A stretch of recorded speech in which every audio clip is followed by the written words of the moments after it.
World cup matches സ്ഥിരമായിട്ട് കാണുന്ന ആളുകളാണെങ്കിൽ അതിൽ സ്പോൺസേഴ്സിനൊക്കെ നിങ്ങൾ ശ്രദ്ധിച്ചിട്ടുണ്ടാവും. കൊക്കക്കോള, വിസ, അഡിഡാസ് ഇവർക്കിടയിൽ ഒരു മെയിനായിട്ടൊരു സ്പോൺസർ നിൽക്കുന്നത് കണ്ടിട്ടുണ്ടാവും. സൗദി അറാംകോ എന്ന് പറയുന്ന ഒരു കമ്പനി.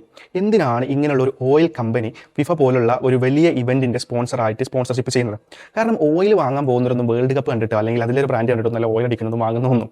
അപ്പോൾ ഇന്ന് അവർക്ക് എന്താണ് ആക്ച്വലി കിട്ടുന്നത്? ആ ഒരു ക്വസ്റ്റ്യൻ്റെ ആൻസറിൽ എല്ലാ മാർക്കറ്റേഴ്സിനും ബിസിനസ് ഓണേഴ്സൊക്കെ മനസ്സിലാക്കേണ്ട ഒരു മാർക്കറ്റിംഗ് ലെസൺ ഉണ്ട്.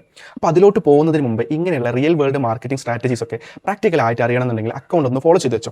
അപ്പോൾ ഞാൻ ഇതിനെക്കുറിച്ച് കുറച്ച് റിസർച്ച് ചെയ്യാൻ അപ്പോഴാണ് ഒരു ഇൻട്രസ്റ്റിംഗ് ആയിട്ടുള്ള ഒരു പാറ്റേൺ നമ്മൾ ശ്രദ്ധയിൽപ്പെട്ടത്.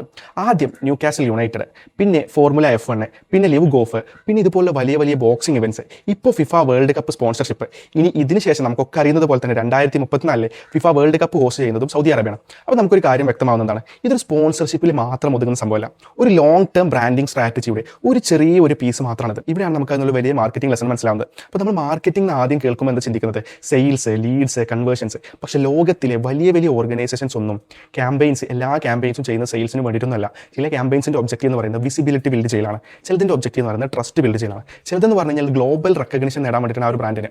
ചിലത് ഒരു ലോങ് ടേം പൊസിഷനിങ്ങിന് വേണ്ടിയിട്ടാണ്. അപ്പോൾ അറാംകോയുടെ സ്പോൺസർഷിപ്പ് കണ്ടിട്ട് നമ്മൾ ചോദിക്കേണ്ട കാര്യം എന്ന് പറഞ്ഞാൽ ഇവർക്ക് ഇത് കണ്ടിട്ട് എത്രത്തോളം ഓയിൽ വിൽക്കാൻ പറ്റിയിട്ടുണ്ടാകും അല്ലെങ്കിൽ പുതിയതായിട്ടുള്ള ലീഡ്സ് അങ്ങനെ കിട്ടിയിട്ടുണ്ടെന്നല്ല നമ്മൾ ശ്രദ്ധിക്കുന്നത്. ഈ ഒരു ക്യാമ്പയിൻ്റെ ഒബ്ജക്റ്റീവ് എന്തായിരുന്നാണ്. അപ്പോൾ മാർക്കറ്റിംഗ് നമ്മൾ ചെയ്യുന്ന ഏറ്റവും വലിയ മിസ്റ്റേക്ക് എന്ന് പറയും, എല്ലാ ക്യാമ്പയിനെയും ഒരൊറ്റ KPI അല്ലെങ്കിൽ ഒരേ KPI വെച്ചിട്ട് മെഷർ ചെയ്യുന്നതാണ്. അവയർനെസ് ക്യാമ്പയിൻസിനെ ലീഡ്സ് കൊണ്ട് മെഷർ ചെയ്യുന്നതും, ബ്രാൻഡിംഗ് ക്യാമ്പയിൻസിനെ സെയിൽസ് കൊണ്ട് മെഷർ ചെയ്യും, ട്രസ്റ്റ് ബിൽഡ് ചെയ്യുന്ന ക്യാമ്പയിൻസിനെ കൺവേർഷൻസ് കൊണ്ട് നമ്മൾ മെഷർ ചെയ്യും. ഇങ്ങനെയൊക്കെ ചെയ്തിട്ട് നമ്മൾ വന്നിട്ട് പറയും മാർക്കറ്റിംഗ് വർക്ക് ചെയ്യുന്നില്ല എന്നുള്ളത്. കാരണം ആക്ച്വലി മാർക്കറ്റിംഗ് ഫെയിൽ ആയതല്ല, നമ്മൾ റോങ് ആയിട്ടുള്ള KPI വെച്ചിട്ട് മെഷർ ചെയ്യുമ്പോൾ ആണ് ഇവിടെ അത് മാർക്കറ്റിംഗ് റോങ് ആയിട്ട് പോകുന്നത്. ഒരു ക്യാമ്പയിന് വിജയിച്ചോ ഇല്ല എന്നൊക്കെ തീരുമാനിക്കും മുമ്പ് നമ്മൾ ആദ്യം ഒരു കാര്യം ചോദിക്കുന്നുണ്ട്, ഈ ക്യാമ്പയിൻ്റെ ഒബ്ജക്റ്റീവ് എന്താണ്? അതിനുശേഷം മാത്രം നമ്മൾ KPI തീരുമാനിക്കേണ്ടതുണ്ട്. അപ്പോഴാണ് മാർക്കറ്റിംഗ് ശരിക്കും നമുക്ക് മനസ്സിലാക്കാൻ പറ്റുന്നത്. ഈ ഒരു പെർസ്പെക്റ്റീവ് നിങ്ങൾക്ക് പുതുതായിട്ട് തോന്നിയതാണെന്നുണ്ടെങ്കിൽ ഈ ഒരു റീൽ നിങ്ങളുടെ ഫ്രണ്ട്സിന് ഷെയർ ചെയ്ത് കൊടുക്കുക, സേവ് ചെയ്ത് വെക്കുക. പുതുതായിട്ടുള്ള വീഡിയോകൾക്ക് വേണ്ടിയിട്ട് അക്കൗണ്ട് ഒന്ന് ഫോളോ ചെയ്തിട്ടോ.